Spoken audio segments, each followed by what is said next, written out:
It is Friday, October 3rd. Welcome into another episode of Daily Dingers brought to you by Better and Green. Guys, incredible day of baseball yesterday. 3 elimination games made for just a beautiful day of viewing experience for the audience.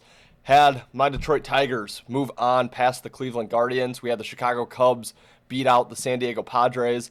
And we had the New York Yankees take care of their rival Boston Red Sox. No games today, but wanted to get on here, put out an episode for the divisional series. Just kind of give you guys an idea where my head's at leading into the weekend and into the divisional series as a whole here. So let's not waste any time. Let's get right into it. We have the Brewers and the Cubs for our first matchup here in the divisional series. The Brewers currently a minus 125 favorite to advance to the NLCS. Cubs plus 105. I do like the Brewers here. That being said, I think the Cubs are the team with the best shot to dispense of Milwaukee here, being divisional opponents.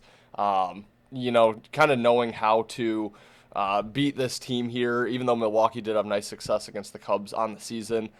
I do like Milwaukee, though. I think the Cubs just...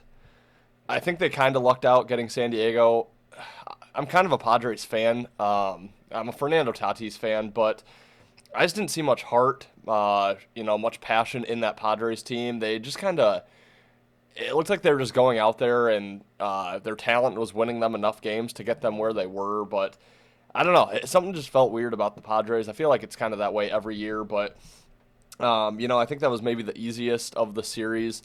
To get the Padres out of the playoffs for the Cubs. The Brewers have been the best team basically all season. Really nice pitching. I think they're going to have the pitching edge in almost every single matchup here against the Cubs. They get the home field advantage here. Obviously, bats have been good as well throughout the season. I think minus 125 is a little bit short on the Brewers. So I would look at them against the Cubs in this game. But like I said, the Cubs are probably the team with the most advantageous matchup, I guess, against the Brewers. So I'm a little hesitant there. I'll be rooting for the Cubs in that matchup, but I do ultimately think the Brewers minus 125 is probably the look there. I'm not going to bet it, but that would be the way I would look at that one. Like the other 3 series, quite a bit more, though. The Yankees and the Toronto Blue Jays playing to advance to the ALCS here. Yankees minus 150 favorites to advance. Toronto plus 130. I do like the Yankees, minus 150. It's a little steep. I'm a little shocked that it's that high, but I do like the Yankees to advance to the ALCS and potentially to the World Series yet again. Yankees are the more talented team here against Toronto. They're also going to have a big pitching edge. I think they can go up to Toronto, take at least one of the first 2 games, and then bring the series back to the Bronx with a chance to not have to go back to Toronto for a Game 5.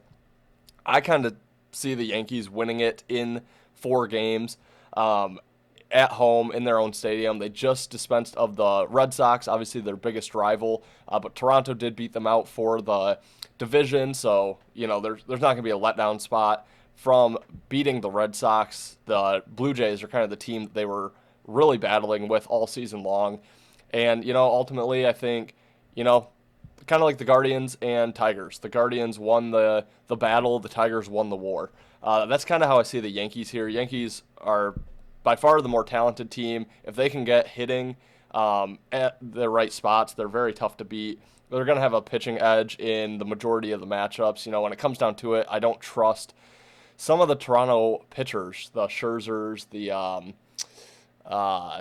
what's his name that came over at the trade deadline, Bieber, which I think is starting Game 1. Just don't really trust some of the pitching for Toronto, and I think that gives them trouble here. Yankees minus 150 is how I would look at that series. Again, a little bit steep. Next one up, the Los Angeles Dodgers and the Philadelphia Phillies fighting to move on to the NLCS. The Phillies plus 105 underdogs. Dodgers minus 125. And I like the favorite in this one again, guys. I like the Dodgers to advance against the Phillies. Now, both these teams really good at home, so the Dodgers are going to need to take a game here from the Phillies, one of the first 2 games, but I really like their chances. This is maybe my favorite of the series. I think it's positive that the Dodgers played in the wild card, have some of that postseason experience, obviously coming off a World Series championship as well. Been there, done that. Need to go on the road, take 1 out of 2 against the Phillies, and I think they can do so. Then bring the series back to LA where they have a chance to close it out. I mean, look, ultimately the Dodgers are the most talented team in baseball. I think they, were kind of sandbagging throughout the year. They knew that they would get to this spot. And once you're in the playoffs, anything can happen. You can bring your best ball. I still like the Dodgers. Dodgers are still my World Series pick. They have been all season long. I still think they get there. I still think they win it. Still think they're the best team. And yeah, I just think if they can, as long as they don't get swept in Philly, I think they're going to win it in 4 in LA. So I would look at the Dodgers. I really do like that. Again, ultimately, I just think the Dodgers are the best team in the league. And I think come crunch time, come the playoffs, that's where it really starts to show. So Dodgers minus 125 is how I would look at that series. And last one up, the biggest favorite here, the Seattle Mariners and the Detroit Tigers fighting for their shot at the ALCS. Mariners minus 165 favorites here against the Tigers, plus 140. Not biased, guys. I really do think there is some value taking the Tigers at plus 140. We saw this Tigers team get to the divisional series last year where they lost in 5 against the Cleveland Guardians, who they just dispensed of in the wild card. Now they have to play Seattle, who's, Seattle's been really good all season long, really good pitching staff, really nice lineup as well, but both teams are kind of similar where they kind of play small ball, more low scoring. I think it's going to be more pitcher duels than offensive explosions here, and I think that keeps Detroit alive. Not only that, the first 2 games are out in Seattle. We're going to get Skubal in game 2. So as long as Skubal can get that win, they have a chance to win on Saturday as well. I believe it's going to be Montero against Castillo. So, it's not great on paper. I think Seattle is more than a $2 favorite. But if Detroit can somehow get that win, even if they lose, Skubal on the mound for game 2, if they can come back to Detroit with a 1-1 series, you'll have a chance to buy back on Seattle at that point.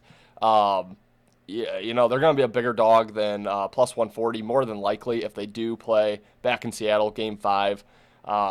That being said, I think there's value on the Tigers. I really do. They play similar style to Seattle. Assuming that Skubal can get them that win, I think there's some value there. So I would look at the Tigers plus 140. Guys, that's going to wrap it. I will be back Monday breaking down the individual games, but just wanted to give a quick little series update. I would lean the Brewers minus 125 against the Cubs, Yankees minus 150 against Toronto, Dodgers minus 125 against the Phillies, and I think there's some value on the Tigers plus 140. Let me know in the comments, guys, what you think of the divisional series. If you do like this content, please like the video. If you have not subscribed already to our channel, consider doing so. Thanks for watching. Have a fantastic weekend, and we'll see you Monday for another episode of Daily Dingers brought to you by Better and Green.